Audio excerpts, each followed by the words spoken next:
नमस्कार विद्यार्थियों। प्रथम वर्ष के आपके प्रथम प्रश्न पत्र में स्वप्न वासव दत्तम नामक नाटक आपके पाठ्यक्रम में है। तो आज हम इस स्वप्न वासव दत्तम के बारे में चर्चा आरंभ करते हैं। स्वप्न वासव दत्तम नाटक को हम बाद में करेंगे। इससे पूर्व इसके विषय में जो हमको परिचय प्राप्त होना चाहिए अथवा जो जानकारी हमें चाहिए, पहले उसके बारे में चर्चा कर लेते हैं। पंडित राज जगन्नाथ काव्य की परिभाषा लिखते हैं। रमणीयार्थः प्रतिपादकः शब्द काव्यम, अर्थात रमणीय अर्थ की अभिव्यक्ति करने वाला काव्य कहलाता है। चूँकि हम नाटक पढ़ने जा रहे हैं, किंतु नाटक किस श्रेणी में रखा जाता है, क्या उसे काव्य कहा जाता है अथवा नहीं, इन सब के बारे में जानना आवश्यक है। तो रमणीय अर्थ की प्रतिपत्ति करने वाला, उसे अभिव्यक्त करने वाला जो होता है, उसे कहते हैं काव्य। काव्य की जो व्युत्पत्ति होती है वह है कु धातु से अथवा कव धातु से ण्यत् प्रत्यय करने पर शब्द जो बनता है वह बनता है काव्यम। चूँकि यह जो शब्द है वो नपुंसक लिंग में है, इसलिए काव्यम बनेगा। इसका व्युत्पत्ति लभ्य अर्थ है कवेः कर्म काव्यम, यानी कवि का जो कर्म होता है उसे काव्य कहा जाता है। काव्य के भेदों के बारे में देखें अगर हम, तो श्रव्य काव्य और दृश्य काव्य के जो दृश्य काव्य है, यह काव्य के मुख्य दो भेद माने जाते हैं। फिर इस श्रव्य काव्य को चार भागों में बांटा गया है, क्षमा कीजिएगा, 3 भागों में बांटा गया है: पद्य काव्य, गद्य काव्य और चंपू काव्य। पद्य काव्यों में महाकाव्य पहला भेद है, खंड काव्य, उपकाव्य, मुक्तक काव्य, यह सब इसके अन्य भेद हैं। तो महाकाव्य में शिशुपाल वध जैसे रघुवंश है, जैसे मेघदूत है, ऋतुसंहार है, तो ये सब क्या है, महाकाव्य के भेद हैं। खंड काव्य के भेद है मेघदूतम और ऋतुसंहारम। इसके बाद है उपकाव्य। उपकाव्य वह कहलाता है जो गीत और ताल से बंधा हुआ हो, ऐसा पद्य उपकाव्य होता है। गीत गोविंद जैसे जयदेव का लिखा हुआ। मुक्तक काव्य, जिसमें विषय वस्तु पृथक पृथक होती है और ऐसे ही पद्यों की रचना की जाती है, जैसे नीति शतक। आख्यायिका होती है। आख्यायिकाओं में हर्षचरित, जिसका कथानक ऐतिहासिक है, और कथा बाणभट्ट की लिखी हुई कादंबरी, परिकथा और कथालिका, इस प्रकार से इनके ये भेद माने जाते हैं। ये गद्य काव्य के भेद है। चंपू काव्यों में चंपू काव्य होते हैं जो गद्य और पद्य मिश्रित होते हैं। अब जो मुख्य भेद है दूसरा, वह है दृश्य काव्य। दृश्य काव्य में रूपक और उपरूपक नाम से 2 भेद होते हैं। वैसे मुख्य इसका एक ही भेद माना जाता है, वह है रूपक, लेकिन चूंकि अब उपरूपक भी देखने को मिलते हैं, तो दृश्य काव्य के 2 रूप होते हैं, एक रूपक और एक उपरूपक। रूपक को मुख्य रूप से नाटक कहा जाता है, जैसे हम स्वप्न वासव दत्तम नामक नाटक पढ़ेंगे, और एक बहुत प्रसिद्ध नाटक जिसका नाम आप सभी ने सुना होगा, अभिज्ञान शाकुंतलम, जो कालिदास का लिखा हुआ है। देखिए, जो नाटक है वो साहित्य के जितने भी प्रकार हैं, जो हमने अभी भी महाकाव्य, उपकाव्य, खंड काव्य, गद्य पद्य में गद्यों में, ये सब गद्यों में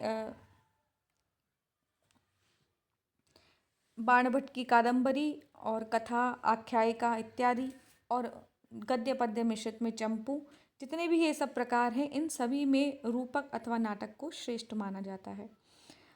चूँकि कहते हैं कि नाटक की रचना होती है वो कवित्व की अंतिम सीमा है, नाटकांतम कवित्वम।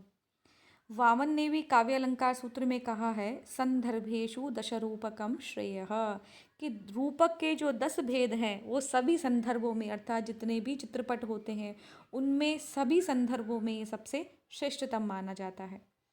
रूपक में जो होता है, यानी जो नाटक होते हैं, वो गद्य और पद्य दोनों का मिश्रण होता है।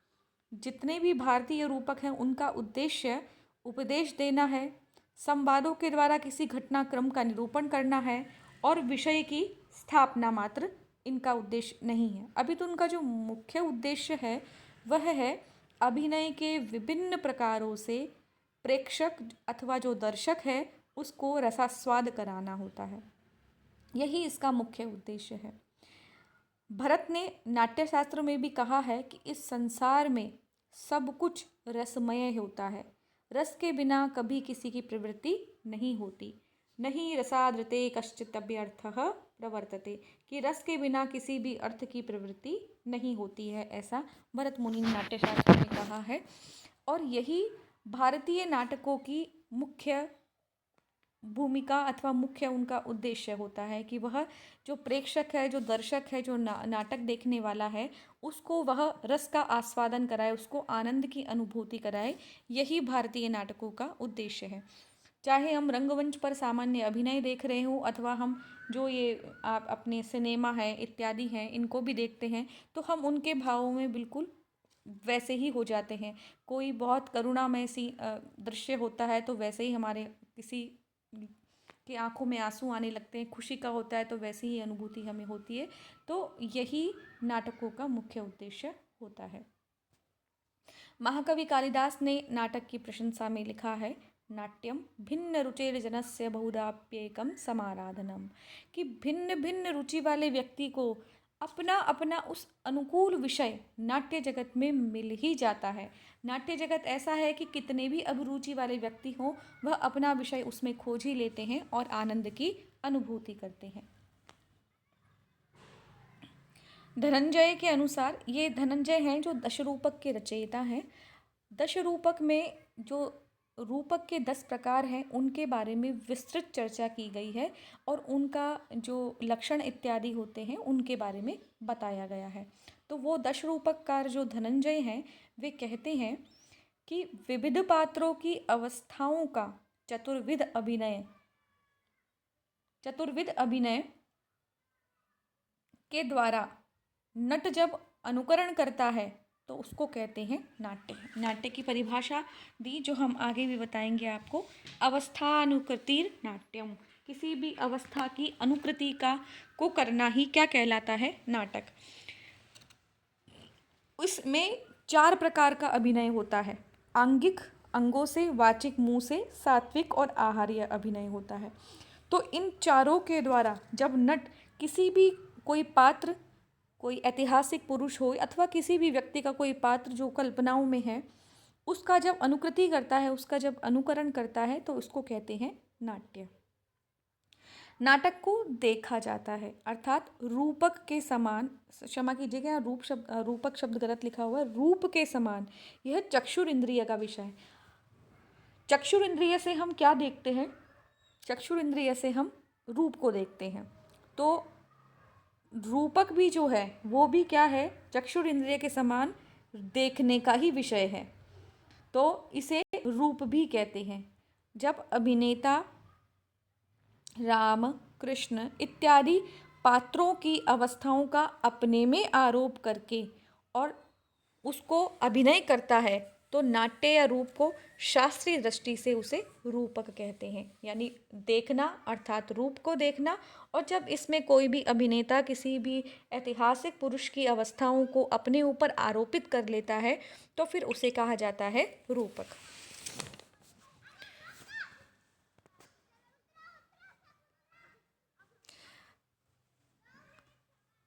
रस के जो आश्रय हैं ये 10 रूपक हैं। अवस्थानुकृतिर्नाट्यम रूपम दृश्यतयोच्यते, रूपकम तत्समारोपात् दशधैव रसाश्रयम्। नाटकम सप्रकरणम भाणः प्रहसनम डिमः, व्यायोग समवकारो विथ्येङ् अंग इहामृगः इति। तो दशरूपक जो धनंजय ने लिखा है उसमें नाटक के जो 10 रूप हैं, 10 रूपक के जो 10 प्रकार हैं उनके बारे में बताया। क्या कहा? अवस्थानुकृतिर नाट्यम, कि किसी दूसरे की अवस्था की अनुकृति करना ही क्या कहलाता है? नाटक कहलाता है। रूपम दृश्यतयो उच्यते, उसको ही दर्शन देखे जाने वाला रूप कहते हैं अथवा नाटक कहते हैं।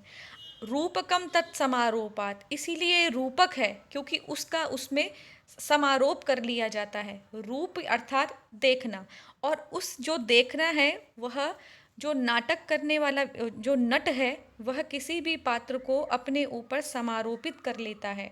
इस प्रकार से समारोपण के कारण रूपक कहलाते हैं। तो यह 10 प्रकार के होते हैं क्योंकि ये रस के आश्रय हैं।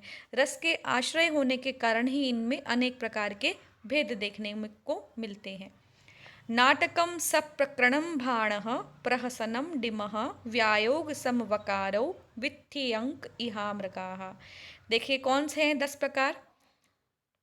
नाटकम यानी नाटक, दूसरा भेद है प्रकरण, तीसरा भेद है भाण, चौथा प्रहसनम, डिम, व्यायोग, समवकार, वीथी, अंक और इहाम्रक। ये रूपक के 10 भेद हैं।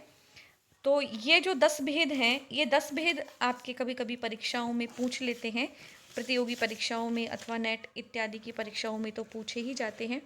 तो ये इनके 10 भेद हैं। तो इनका जो विभाजन किया गया है वो किस दृष्टि से किया गया है। इनका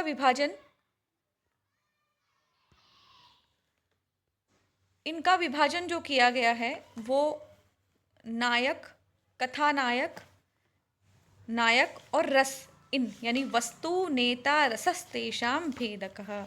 वस्तु नेता का मतलब होता है नायक, और इनमें पाई जाने वाली जो रस है इनके आधार पर ही इन 10 रूपकों का, यानी जो 10 रूपक बताए हैं इनका यहाँ पर क्या किया जाता है, उनसे ही इनका भेद होता है, भेदों का उपादान किया गया है।